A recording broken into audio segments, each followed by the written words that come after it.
Dr. Lisa Rodriguez never expected her Tuesday morning to change everything she believed about life in the universe. She was driving through the empty Nevada desert, her coffee getting cold in the cup holder, when her phone buzzed with an urgent message from her supervisor at the research facility. "Get here now, emergency. Code 7. Code 7. In 15 years of working as a scientist studying unknown biological samples, Lisa had never seen a Code 7 alert. She pressed harder on the gas pedal, watching the desert landscape blur. Past her window, the government facility looked different when she arrived. Military vehicles surrounded the building, and soldiers in dark uniforms stood at every entrance. Lisa's heart raced as she showed her ID badge to 3 different checkpoints. Before finally reaching the main laboratory inside, chaos ruled. Scientists rushed between computers. Phones rang constantly, and everyone spoke in hushed, excited whispers. Dr. Peterson, her boss, grabbed her arm the moment she walked in. "Lisa, thank goodness you're here. We need your expertise with non-human biology. What we found. It's not from Earth." He led her down a corridor she'd never seen before, past security doors that required special clearance. With each step, Lisa felt her scientific curiosity fighting against a growing sense of fear. Whatever waited at the end of this hallway would change her life forever. The final door opened into a large observation room. Through thick glass windows, Lisa could see into what looked like a medical examination chamber. But it wasn't empty. Figures sat on a simple metal chair in the center of the room. At first glance, it looked like a woman, but Lisa's trained eye immediately noticed the differences. The being's skin seemed to glow with a soft, pale blue light that shifted and moved, like water. Her limbs were longer and more graceful than any human's, and her face held features that were both beautiful and completely alien. But it was the eyes that stopped Lisa's breath. Large, luminous, and filled with what could only be described as profound sadness. They were the eyes of someone who had lost everything. "She crashed about 50 miles from here 3 days ago," Dr. Peterson whispered. "The military found her ship buried in the sand. She was unconscious when they brought her in, but she woke up yesterday evening." Lisa pressed closer to the glass, studying the being with scientific fascination. The alien woman wore what looked like a simple gray garment, but the material seemed to shimmer and change texture as she moved. Her hair, if it could be called, that appeared to be made of thin, silver strands that floated around her head as if she were underwater. "Has she tried to communicate?" Lisa asked. "That's the strangest part," Dr. Peterson replied. "She doesn't speak with her mouth. The sounds come directly into your head. And she understands English perfectly." As if responding to their conversation, the alien woman looked up toward the observation window. Even through the glass, Lisa felt the weight of that gaze. There was intelligence there and something else. Recognition, perhaps. Or hope. Dr. Peterson activated the intercom system. "We're going to send someone in to talk with you," he said into the microphone. The alien woman's head tilted slightly. Suddenly, Lisa heard a voice that seemed to come from inside her own mind. It was soft, musical, and filled with exhaustion. "Please," the voice said, "don't look at me like that." Lisa felt her heart skip. The alien wasn't talking to Dr. Peterson or the other scientists. She was talking directly to her. "Like what?" Lisa found herself asking aloud. "Like I'm a thing to be studied. Like I'm dangerous. Like I'm not. Like I'm not a person." The mental voice carried such pain that Lisa instinctively stepped closer to the glass. Around her, the other scientists began taking notes and adjusting recording equipment, but Lisa barely noticed. She was focused entirely on the being in the chair. "I can see it in your eyes," the alien continued. "The fear, the curiosity. The way you look at me like I'm a puzzle to solve, instead of someone who's scared and alone." Lisa realized she was holding her breath.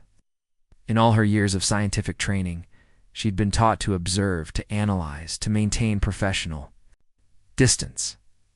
But looking at this being, she saw something that transcended species barriers. She saw someone who was suffering. "What's your name?" Lisa asked softly. The alien woman's eyes widened slightly as if surprised by the question. "You want to know my name?" "Yes, I'm Lisa. I'm a scientist. But right now, I'm just someone who wants to understand. For the first time since Lisa had entered the room, the alien's expression changed. The sadness remained, but it was joined by something else, a small spark of hope. My name is Zara, the mental voice replied. I come from a world very far from here, a world that's dying. Dr. Peterson leaned toward the microphone. We need to know about your technology, your weapons, your intentions for no, Lisa interrupted, surprising herself with her firmness. She looked at her supervisor. Give me a few minutes alone with her, please, Lisa. This is a first contact situation. We have protocols. The protocols aren't working, Lisa said. Look at her. She's terrified. She's not going to share anything useful if we treat her like a specimen. After a tense moment, Dr. Peterson nodded. 5 minutes, but we're monitoring everything. Lisa entered the chamber alone, her hands trembling slightly as the door sealed. Behind her, up close, Zara was even more striking. Her skin wasn't just blue, it contained tiny flecks of silver that moved like living stars. Her breathing was different too, slower and deeper than human rhythm. Thank you, Zara said, her mental voice clearer now that they were in the same room. Were asking my name, were seeing me as more than a specimen. Lisa sat down in a chair across from her, maintaining what she hoped was a comfortable distance. You said your world is dying. What happened? Zara's expression grew even sadder. We destroyed our sky. The air became poison. The plants died. The oceans turned to acid. My people tried to fix it, but it was too late. I'm one of the last. So you came here looking for a new home? Not exactly, Zara replied. I came here looking for hope. My people have been watching your world for many years. We've seen your beauty, your creativity, your capacity for love, but we've also seen your wars, your hatred for those who are different. I needed to know which side of humanity was stronger, Lisa. Felt a chill and what have you concluded? Zara looked directly into her eyes. That depends on what happens next. Right now, I'm sitting in a prison, surrounded by people who want to take me apart to learn my secrets. But you're here, asking about my name and my world. You're looking at me like I'm a person, not a thing. You are a person, Lisa said firmly, different from us, but still a person. Your military doesn't see it that way and want to move me to another facility tomorrow, a place where I'll disappear forever. Lisa felt her stomach drop. How do? You know that? I can sense emotions, especially strong ones like fear and anger. The soldiers outside are afraid of me, but they're also excited. They see me as a weapon they can use, or a treasure they can claim. But you're not a weapon, are you? No, Zara said softly.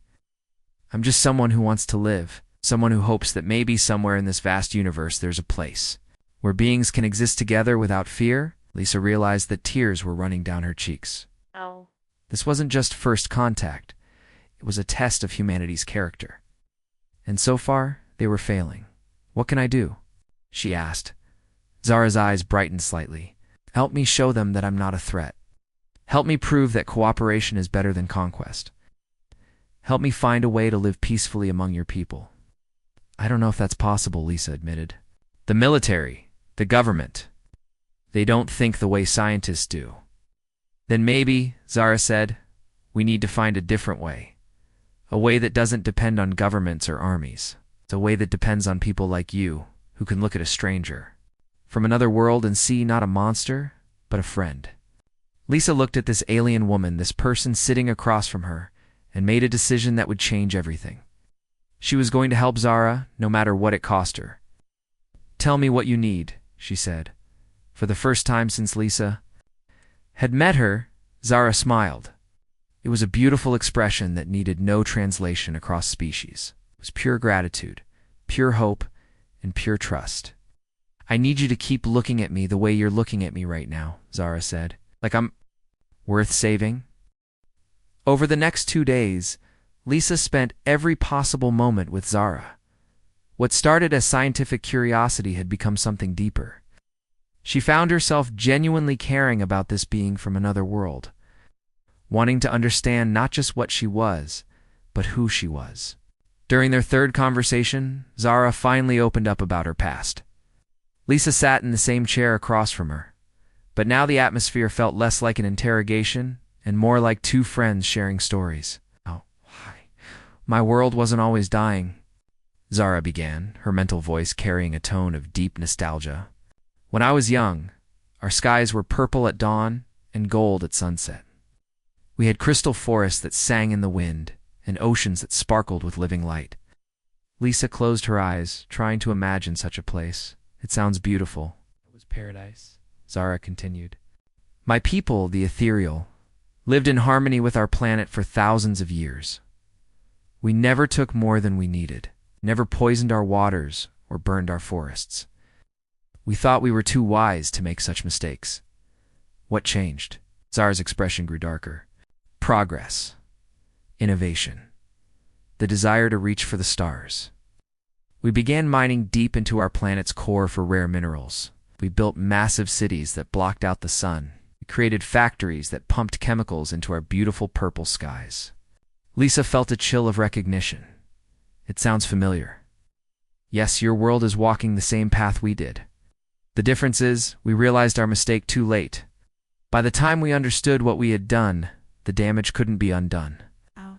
Our purple skies turned gray, then black. Our crystal forests cracked and fell silent. Our glowing oceans became pools of acid. How long did it take? 300 of your years. We watched our world die slowly, season by season. My parents' generation still remembered the purple skies. My generation only knew the gray ones. The children born in the final years never saw the sun at all. Lisa leaned forward. But surely your technology was advanced enough to fix it. Zara's laugh was bitter. We tried everything. Atmospheric processors, genetic modification of plants, artificial suns, dome cities. Nothing worked. We were too proud to admit that some damage can't be repaired. We kept believing that the next invention, the next breakthrough, would save us. So you decided to leave? Not at first. For decades, we refused to abandon our home. We kept fighting, kept hoping. But eventually we had to face the truth. Our world was dead, and we were dying with it. Zara paused, and Lisa could sense the weight of painful memories pressing down on her. The evacuation ships could only carry a few thousand people. Out of billions, you had to choose who would live and who would die. Families were torn apart, children left behind parents, parents left behind children. Lisa felt tears forming in her eyes. That's horrible. I was chosen because I was young and healthy, and because I had studied other worlds. My job was to find places where our people could survive. I've traveled to 17 different planets in the past 50 years, searching for somewhere we could call home. 50 years? Lisa was shocked. How old are you, in your terms? About 200 years? We live much longer than humans, but we age much more slowly. I'm still considered young by my people's standards. Lisa tried to process this information. The being sitting across from her had lived through the death of an entire world and had spent half a century searching for a new one. Why Earth? She asked. Because it's the most beautiful world I've ever seen, Zara replied without hesitation. It's your blue skies, your green forests, your diverse life forms. It's everything my world used to be. But more than that, it's the people. The people. Humans fascinate me. You're so young as a species, yet you've created incredible art, music, literature. You have the capacity for great love and great cruelty, sometimes in the same person. You're unpredictable, passionate, and alive in a way my people never were. Lisa felt a strange mixture of pride and concern. But you also said you've seen our wars, our hatred. Yes, and that's what makes this so complicated. Humans have the potential to be the most wonderful beings in the universe, but you also have the potential to repeat our mistakes. You're destroying your own world just like we did ours. So what's the solution, Zara? Was quiet for a long moment. I don't know. That's why I came here openly instead of hiding. I wanted to test whether humans could accept someone different, someone alien. I wanted to see if you could look past fear and see possibility. And what have you learned? That humans are exactly as complex as I expected. Your military sees me as a threat or a resource to be exploited. Your scientists see me as a puzzle to be solved. But you see me as a person. That gives me hope. Lisa felt the weight of responsibility settling on her shoulders. What about the others? Others. You said you were one of the last of your people. Where are the others? Zara hesitated, and Lisa sensed she was debating whether to reveal something important. There are others, she finally admitted. Not many, but some. They're scattered across the galaxy, searching for places to live. A few have found temporary homes on distant worlds. But none of those places felt right. None of them felt like home. And Earth feels like home? It could, if humans would let it. They could learn to see us as refugees rather than invaders. They could understand that we don't want to conquer or replace anyone. We just want to live peacefully alongside you. Lisa's mind raced with possibilities. How many others are there? Fewer than 1,000, spread across dozens of worlds. We're the last generation of our species. When we die, the ethereal will be extinct. The sadness in Zara's mental voice was overwhelming. Lisa realized she was witnessing something unprecedented in human history, the last days of an entire civilization. There's something else, Zara continued. Something I haven't told your people because I knew they wouldn't understand. What? I'm not the only one who's been watching Earth. There are others like me, refugees from dying worlds, who have been studying your planet. Some of them are already here. Lisa's heart stopped. Here? On Earth? Yes. They're hiding, living in remote places, trying to survive without being discovered.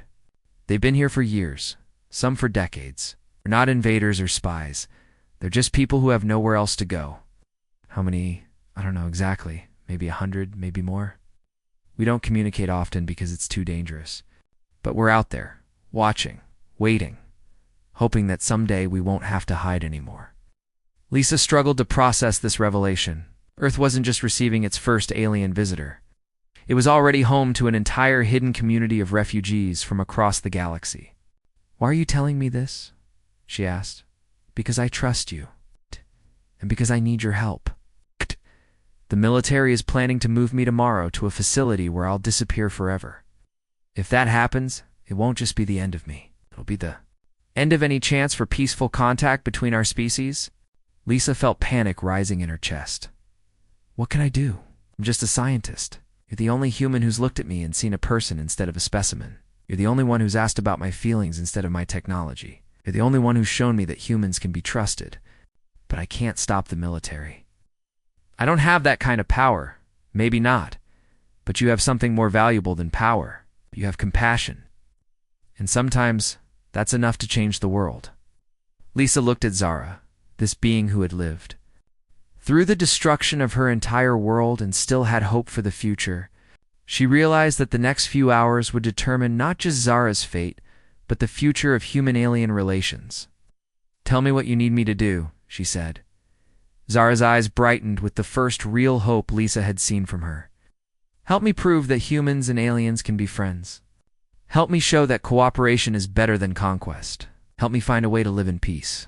Lisa nodded, not knowing how she would accomplish any of those things, but knowing she had to try. The fate of 2 species now rested in her hands. Lisa's worst fears came true the next morning. She arrived at the facility to find black SUVs parked outside and men in expensive suits walking through the hallways. These weren't regular military personnel. These were people from much higher. Up the chain of command, Colonel Harrison, a stern man with gray hair and cold eyes, had taken charge of the situation. Lisa watched from the observation room as he studied Zara like she was a machine he wanted to take apart. Dr. Rodriguez, he said without looking away from the glass. I understand you've been conducting interviews with the subject, her name. Zara, Lisa replied firmly. And yes, I've been talking with her. Good. Then you can brief me on what intel you've gathered about her weapons, capabilities, and technology. Lisa felt her stomach tighten. She's not a weapon, Colonel. A refugee from a dying world. She came here seeking peace. Colonel Harrison finally turned to look at her, his expression showing exactly what he thought of that idea. Dr. Rodriguez, this entity crashed in our desert in a craft that uses technology we've never seen.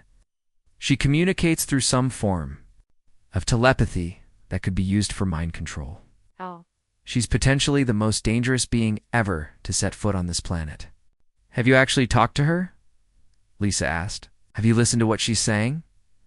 I don't need to talk to it. I need to understand how it works, how its technology functions, and how we can use that knowledge to protect our country. Lisa noticed he kept calling Zara it instead of she.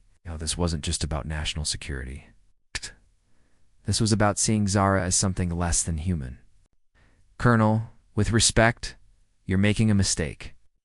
Zara has already offered to share beneficial technology with us. She's shown us energy systems that could help solve climate change. She's not hiding anything. Exactly my point, the colonel replied. If she's willing to share some technology, imagine what else she knows. We need to extract every piece of information we can before deciding what to do with her. The way he said extract made Lisa's blood run cold. She thought about Zara's words from the day before. I can sense emotions, especially strong ones like fear and anger. The soldiers outside are afraid of me, but they're also excited. They see me as a weapon they can use, or a treasure they can claim. Dr. Peterson approached them, looking uncomfortable. Colonel, perhaps we should consider a more collaborative approach.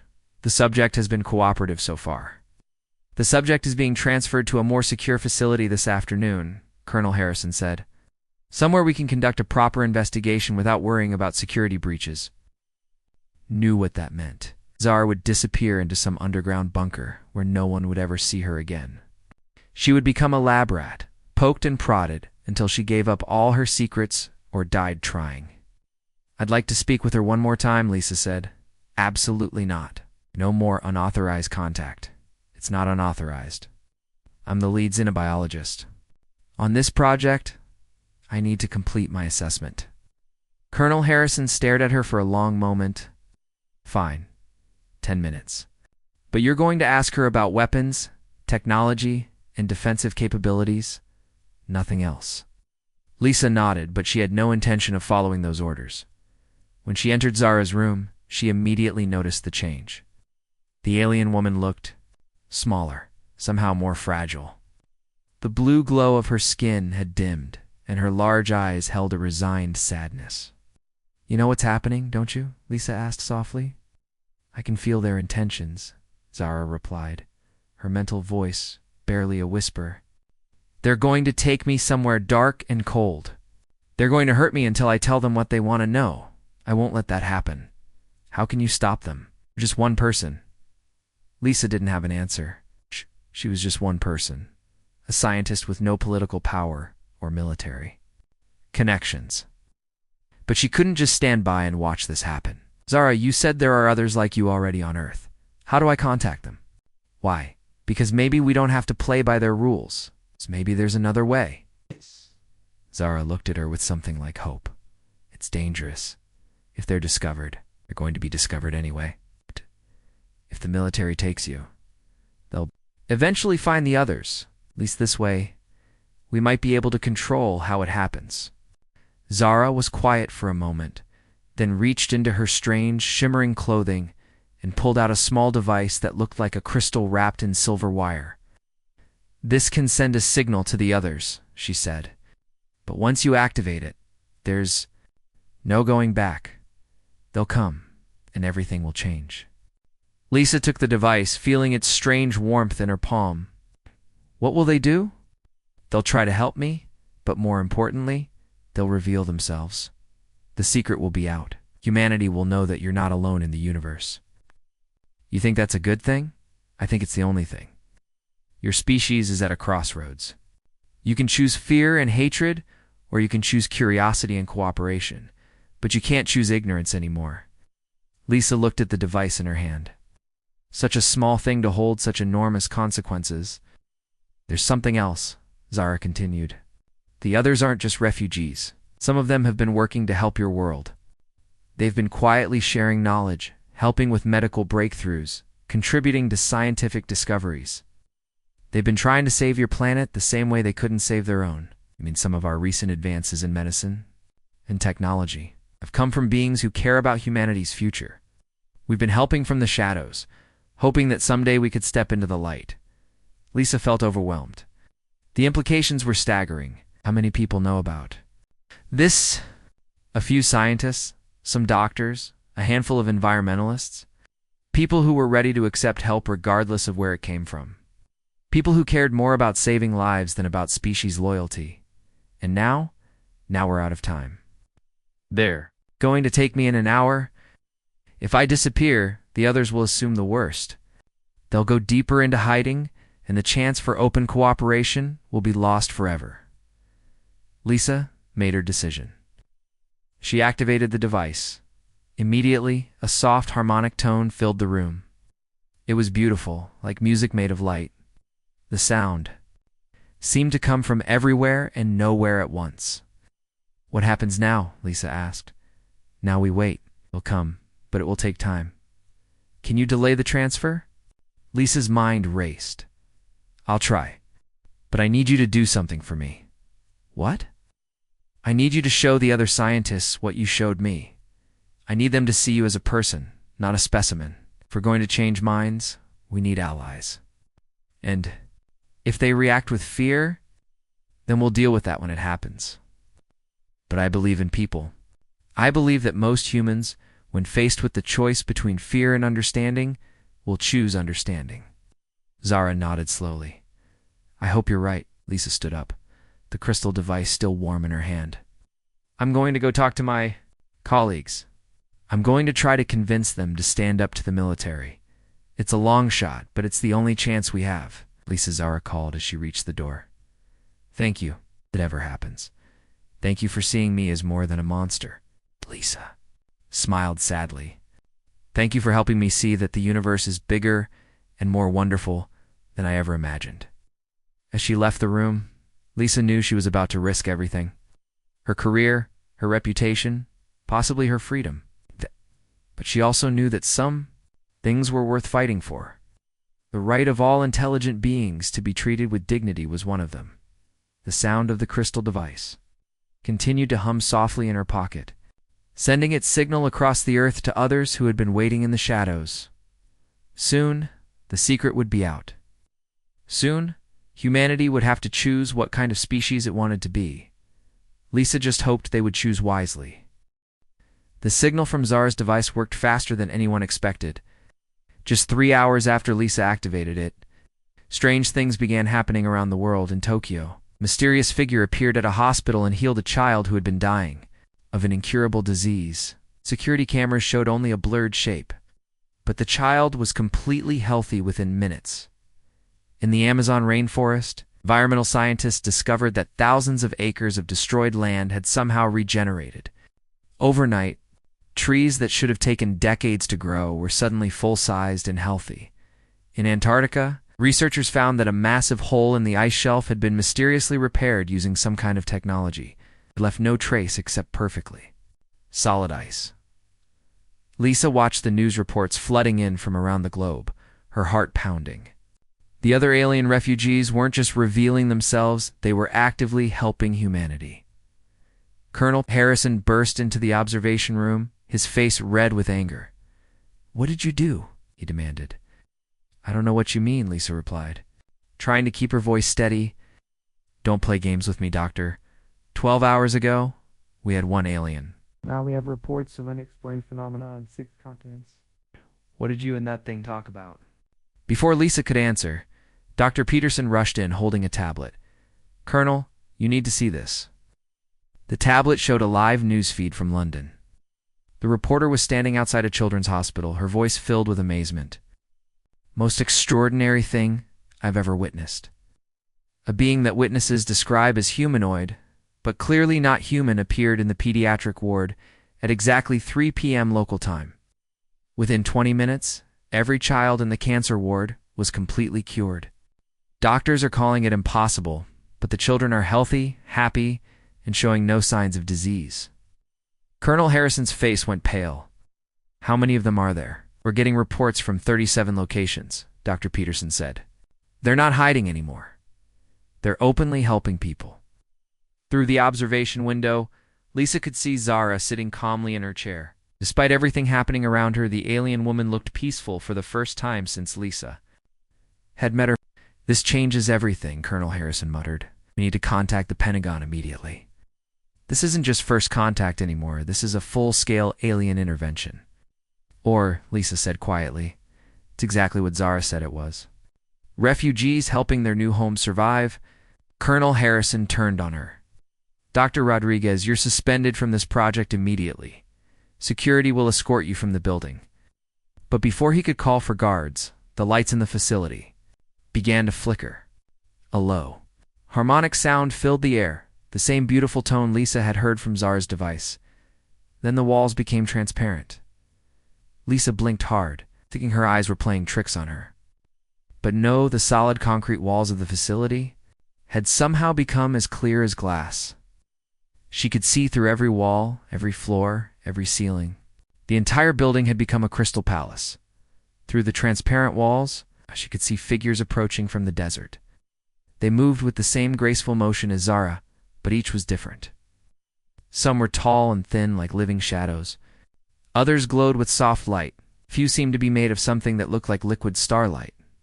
How many? Colonel Harrison whispered. 15, ... No, 20, ...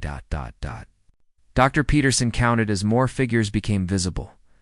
Lisa realized she was witnessing something incredible. These weren't invaders coming to rescue one of their own. They were a community coming to introduce themselves to their neighbors. The transparent walls began to pulse with soft, colorful light. Lisa felt a sense of calm wash over her, and she noticed that everyone in the room was relaxing. Even Colonel Harrison's angry expression was softening. "They're doing something to us," he said, but his voice lacked its earlier aggression. "They're showing us that they're not a threat," Lisa replied. "Look around. They could have destroyed this building, but instead, they made it beautiful." One of the approaching figures reached the main entrance. Through the clear walls, Lisa could see that it was another woman-like being, but with skin that looked like it was made of flowing water and eyes that held the wisdom of centuries. The being placed her hand on the transparent wall, and suddenly, Lisa could hear her voice in her mind, not just hers, but everyone's in the facility. "Come in peace," the voice said, warm and musical. "We are the displaced ones, refugees from worlds that could not be saved. We have lived among you for many years, helping where we could, hoping for the day when we could step into the light." Colonel Harrison tried to speak, but the voice continued. "We know you are afraid. Fear is natural when meeting the unknown. But we are not unknown. We are your neighbors, your secret helpers, your friends who have worked in shadows to heal your world." The walls filled with images not on screens, but somehow projected into the transparent material itself. Lisa saw aliens working alongside human doctors in hospitals around the world. She saw them replanting forests, cleaning polluted rivers, and quietly fixing environmental damage. "For 50 years, we have shared our knowledge with those who would accept it.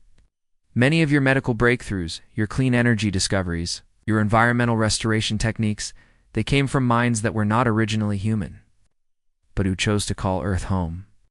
Dr. Peterson stared at the images in wonder. The cancer treatment developed in Sweden last year. The new solar panel technology from Japan. The water purification system from Brazil, ... All gifts from people who love this world as much as Ajes. "You do?" the voice confirmed. Colonel Harrison found his voice. "What do you want from us?" "Nothing," the voice replied. "We want to give, not take.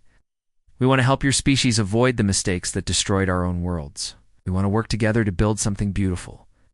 More figures were gathering. Outside the facility now, Lisa counted at least 50 different beings, each unique, each beautiful in their own way.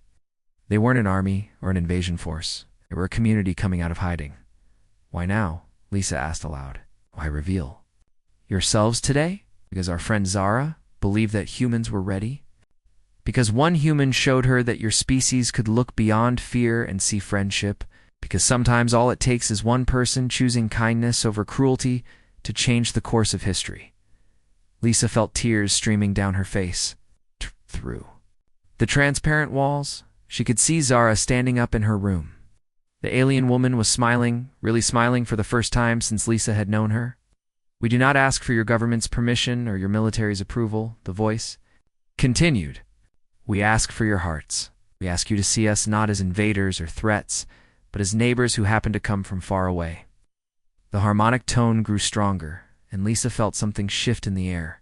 The transparent walls began to fade back too. Normal, but the feeling of peace remained. "We will leave now," the voice said, "but we will not hide anymore. The choice is yours, humanity. You can choose fear, and we will disappear back into the shadows forever. Or you can choose hope, and we will work together to build a future that neither of our species could create alone." The figures outside began to move away, but they didn't hurry, walked calmly, confidently, like people who had finally come home. Colonel Harrison stood in stunned silence. Dr. Peterson was frantically taking notes on his tablet, and Lisa was thinking about everything that had just happened. The secret was out.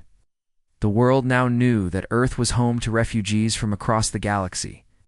In a few hours, every news station on the planet would be talking about this moment. But more importantly, humanity had been given a choice. And Lisa knew that whatever happened next would determine not just the future of human-alien relations, but the future of the planet itself. She looked through the observation window at Zara, who was looking back at her with gratitude and hope. "What happens now?" Lisa whispered, somewhere in her mind. She heard Zara's gentle voice. "Now we find out what kind of species humanity really wants to be." The world changed overnight. News stations across the globe showed footage of the alien beings who had revealed themselves. Some people panicked, others celebrated, but most simply watched in amazement as their understanding of the universe completely shifted. Lisa hadn't slept in 24 hours. She sat in her office at the facility, watching the endless stream of news reports on her computer. The president was scheduled to address the nation in 2 hours. United Nations was calling. An emergency session. Religious leaders were struggling to explain how this fit into their beliefs about creation, but all Lisa could think about was Zara was still sitting in that room, still technically a prisoner despite everything that had happened. Colonel Harrison had received new orders from Washington. Facility was now under complete lockdown. No one in or out without direct authorization from the Pentagon. Zara wasn't going to be transferred to another facility. She was going to stay right here while the government figured out what to do next. Dr. Peterson knocked on Lisa's office door. "Are you holding up?" "Keep thinking about what Zara said," Lisa replied. "Out! About humanity having to choose what kind of species we want to be. I'm not sure we're making the right choice. The government is scared. They have to understand their position." "I understand fear," Lisa said. "But I also understand that fear makes people do terrible things. They're treating Zara like a prisoner when she should be treated like an ambassador." Dr. Peterson sat down across from her. "There's something you should know. The other beings, the ones who appeared yesterday, they haven't left Earth. They're still here, waiting for what? For us to decide what happens to Zara. It's like a test. If we treat her well, they'll trust us. If we don't, they'll disappear again. Or worse. Some of the military advisors think they might retaliate." Lisa shook her head. "They won't. That's not who they are. They've had the power to hurt us for decades, and instead they've been helping us. They're not going to start a war over one person. And why are they waiting?" Lisa thought about this. "Because Zara represents something bigger than herself. She represents the possibility of two species living together in peace. If we can't treat one alien refugee with kindness, how can we be trusted with an entire community of them?" A soft alarm chimed on Dr. Peterson's phone. "The president's speech is starting," he said. They watched together as the president appeared on screen, looking tired and overwhelmed. Behind him, Lisa could see advisors and military officials she didn't recognize. "My fellow Americans," the president began, "and citizens of the world. Yesterday we learned that we are not alone in the universe. Beings from other worlds have been living among us, helping us, healing our sick, and protecting our environment." Lisa held her breath. "While this news is extraordinary, we must proceed with caution. We do not yet know the full extent of their presence on Earth, or their ultimate intentions. Therefore, I am announcing the formation of a special task force to study these beings and determine the best path forward for humanity." Lisa's heart sank. More studying. More treating aliens like specimens instead of people. "In the meantime," the president continued, "we ask all citizens to remain calm and report any sightings of non-human entities to local authorities immediately. Dr. Peterson turned off the phone.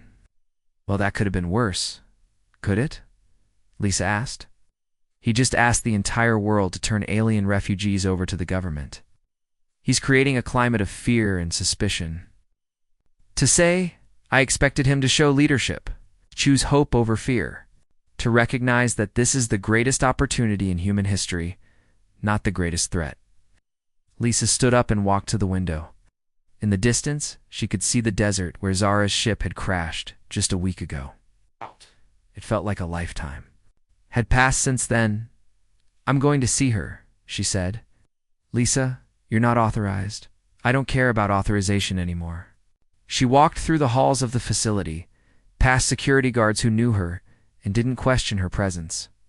When she reached Zara's room, she found the alien woman sitting exactly where she always sat, but something was different. Zara looked ... peaceful. You're not worried about what the president said? Lisa asked as she entered the room. Should I be? Zara replied, her mental voice calm. Like it basically declared open season on your people. He asked humans to report any alien sightings to the government. Zara smiled. Do you think that will work? Lisa was confused. What do you mean? Lisa, in the past 24 hours, my people have saved 300 children in hospitals around the world.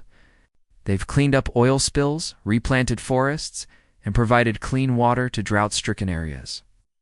Do you really think the humans who witnessed those acts of kindness are going to report us to the government? Lisa realized she was right.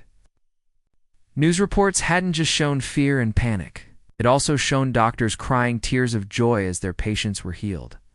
They'd shown environmental scientists celebrating as destroyed ecosystems came back to life. They'd shown ordinary people expressing wonder and gratitude. You're changing hearts and minds one person at a time, Lisa said, just like you changed. Mine, you showed me that humans could look past fear and see friendship. Now my people are showing the world the same thing. But the government will do what governments always do. They'll try to control something they don't understand. But governments don't represent all of humanity. You taught me that. Lisa sat down in her usual chair. So what happens now? Now we wait and see which voice is louder, the voice of fear or the voice of hope. As if summoned by their conversation, Colonel Harrison appeared in the doorway, but he looked different than he had the day before. Less angry, more thoughtful. Dr. Rodriguez, I need to speak with both of you. Lisa tensed, expecting another confrontation. But the colonel's tone was respectful, almost humble. I've been watching the news reports, he said. I've been reading about the things your people have been doing around the world. He looked directly at Zara. I owe you an apology. I let fear cloud my judgment. Zara tilted her head slightly. What changed your mind? My granddaughter. She was born with a heart defect that the doctor said was inoperable. This morning, one of your people appeared at the children's hospital in Denver and healed her. Completely. She's going to live a normal, healthy life because someone like you chose to help a human child. Lisa felt tears forming in her eyes. Still don't understand your technology or your capabilities, the colonel continued. But I understand kindness. I understand that what you're offering humanity is the chance to be better than we are. What are you saying? Lisa asked. I'm saying that I'm going to recommend to my superiors that we release Zara immediately and begin formal diplomatic relations with her people, not as captors and prisoners, but as allies and friends. Zara stood up slowly, her blue skin glowing brighter than Lisa had ever seen it. Colonel Harrison, she said, would you like to meet the others? They're still waiting in the desert. They would be honored to speak with you. The colonel nodded. I'd like that very much. Lisa watched as these two beings from different worlds shook hands, a simple gesture that represented the beginning of a new era for both species. 6 months later, Lisa stood on the observation deck of the newly built International Alien Relations Center. Below her, human and alien children played together in a garden that bloomed with plants from a dozen different worlds. Zara approached, no longer wearing the simple gray garment from her captivity. Now she wore robes that shimmered with the colors of her home world's lost sunsets. Any regrets? Zara asked. Lisa smiled. Just one. I wish it hadn't taken us so long to look past our fear. Time moves differently for different species, Zara replied. What matters is that you chose hope when it mattered most. In the garden below, a human child was teaching an alien child how to play soccer, while the alien child showed the human how to make flowers bloom with a touch. Their laughter filled the air, a sound that needed no translation across species. "We're right," Lisa said. "Sometimes all it takes is one person choosing kindness over cruelty to change the course of history." "No," Zara corrected gently. "It takes many people making that choice over and over again. You were just the first." Lisa looked up at the stars, no longer wondering what was out there, but grateful for what had come to Earth. The universe was vast and full of wonders, but the greatest wonder of all was the capacity for understanding between beings who had started as strangers and become family. And in the end, that was enough to change everything.